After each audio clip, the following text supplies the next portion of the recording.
Make sure to hit that subscribe button right now and click the notification bell so you never miss the explosive conclusion to this story.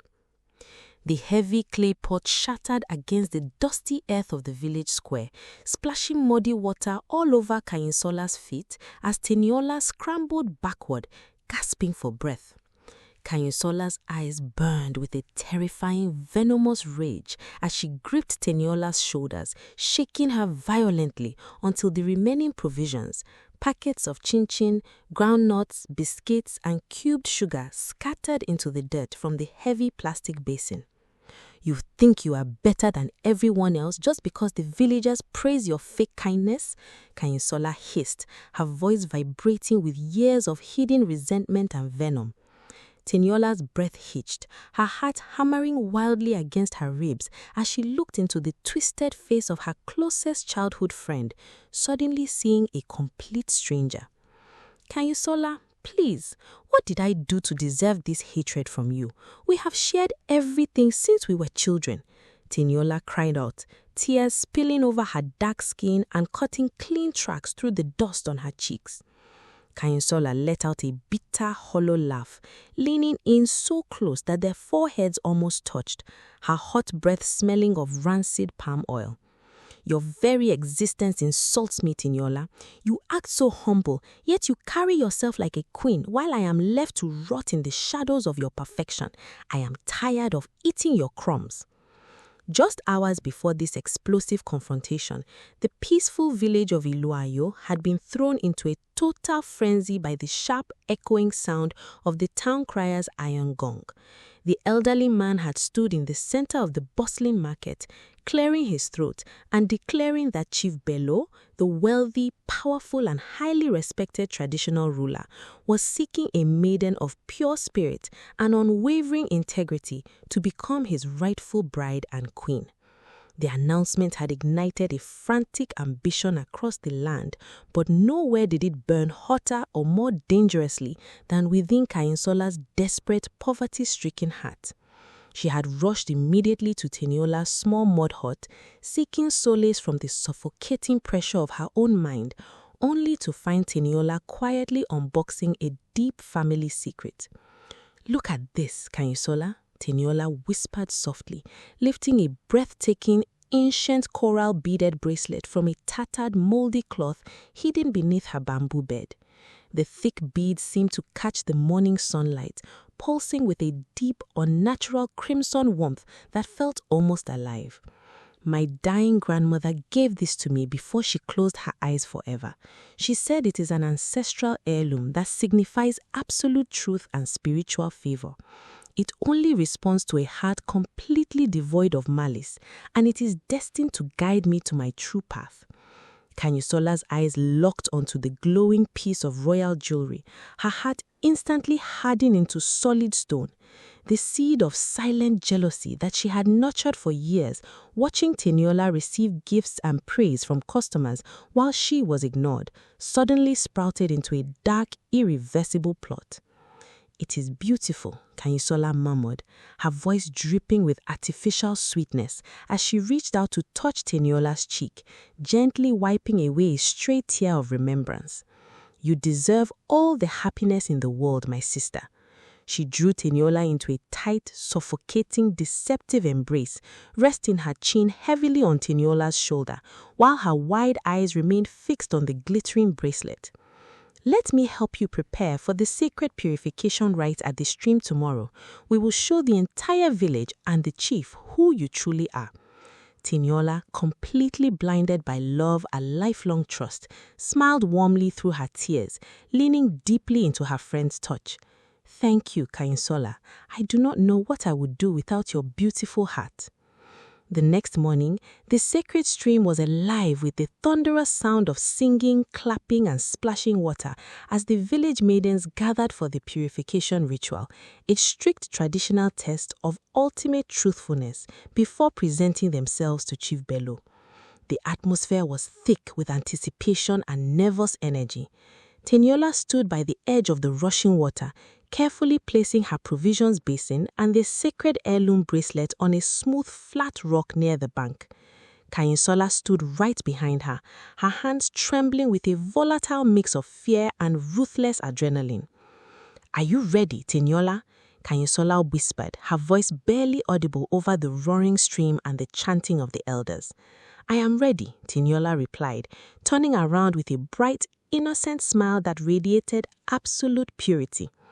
Kanyinsola looked at her beautiful face, feeling a momentary sharp pang of guilt, but the overwhelming desire for palace wealth and endless wealth quickly crushed her conscience. She stepped forward, cupping Teniola's face in her sweaty hands, looking deeply into her eyes. "May the gods give you exactly what you deserve today," Kanyinsola whispered fiercely. Before Teniola could even begin to decode the strange, terrifying intensity in her voice, Kanyinsola leaned in and kissed her cheek with a cold, lingering pressure that felt more like a curse than a blessing. As Teniola turned to step into the sacred waters, Kanyinsola deliberately thrust her foot forward, catching Teniola's ankle with brutal force. Teniola shrieked as she lost her balance, her body twisting violently mid-air before crashing face first against the sharp submerged rocks of the stream. The clear water immediately turned a faint, sickening pink with her blood. "Help! Someone help her! She's drowning!" Kanyinsola screamed at the top of her lungs, deliberately throwing herself into the water to create a chaotic, blinding splash that completely obscured everyone's vision. In the frantic, screaming commotion, while the other maidens rushed forward to pull a gasping, disoriented and bleeding Teniola from the deep currents, Kanyinsola's hand snatched the sacred bracelet from the flat rock, stuffing it deep into the tight folds of her wet wrapper. "She pushed me! Kanyinsola pushed me!" Teniola coughed violently, choking on the muddy water, as she pointed a trembling, blood-stained finger at her lifelong friend. The crowd gasped, looking back and forth between the two women in utter confusion. Kanyinsola immediately fell to her knees in the mud, weeping hysterically, her body shaking with well-rehearsed grief. "How can you accuse me of such a wicked thing, Teniola? I tried to save you. Look at my hands. I am bleeding too," Kanyinsola cried out, showing a small, self-inflicted scratch on her palm. The village elders, confused by the sudden chaos and the heavy spiritual weight of the location, began to murmur in hushed, skeptical tones, assuming Teniola was simply panicked and hallucinating from the fall. Before Teniola could fully regain her breath, wipe the blood from her forehead, or locate her missing heirloom, Kanyinsola stood up with a sudden defiance, squeezed her wet clothes, and marched directly towards the palace gates, leaving the wounded hawker in the dirt. Teniola dragged her bruised, aching body out of the mud, stumbling and crying after her, but by the time she reached the heavy wooden gates of the palace, she was met by a rigid wall of royal guards with raised, shining spears. Inside the royal courtyard, Kanyinsola stood proudly before Chief Bello, raising her hand to display the ancient coral bracelet. The heirloom did not glow for her, but its sheer undeniable craftsmanship and royal weight were enough to convince the greedy eyes of the palace elders. Chief Bello, a tall, imposing man with piercing eyes, a sharp jawline and a commanding magnetic presence, stepped down slowly from his intricately carved wooden throne. He walked toward Kanyinsola, his heavy royal beads clinking rhythmically against his broad chest.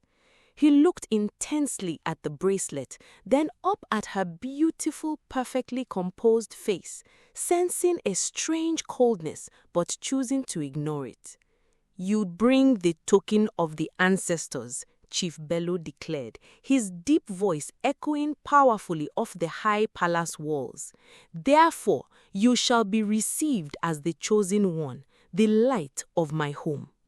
Kanyinsola's heart soared with a dark, intoxicating triumph. She stepped closer to the chief, lowering her eyes in mock humility, letting her hand trail lightly over his embroidered royal robe.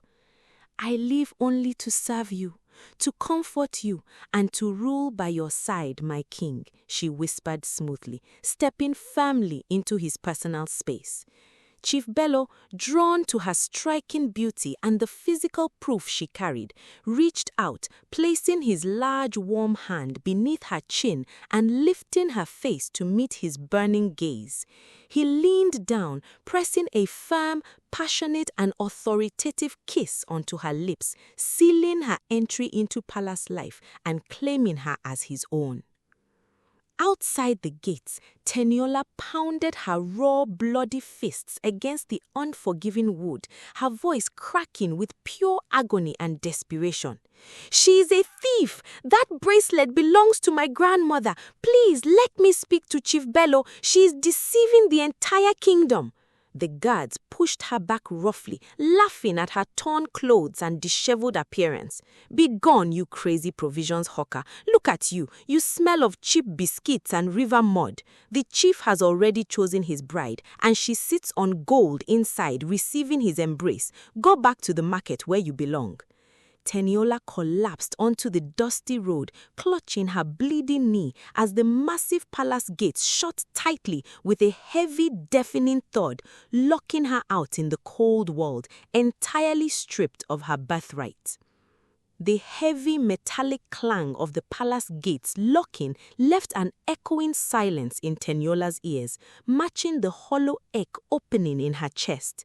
She pressed her face against the rough wood, her tears mixing with the fresh blood dripping from her torn forehead, unable to believe that the girl she called a sister had so effortlessly erased her existence. Through the tiny gap in the heavy timber doors, Teniola could catch faint glimpses of the inner court. She saw Kanyinsola being draped in expensive silk shawls by eager palace maidens, her shoulders lifted high with an unearned pride. The sight felt like a physical blade turning inside Teniola's stomach.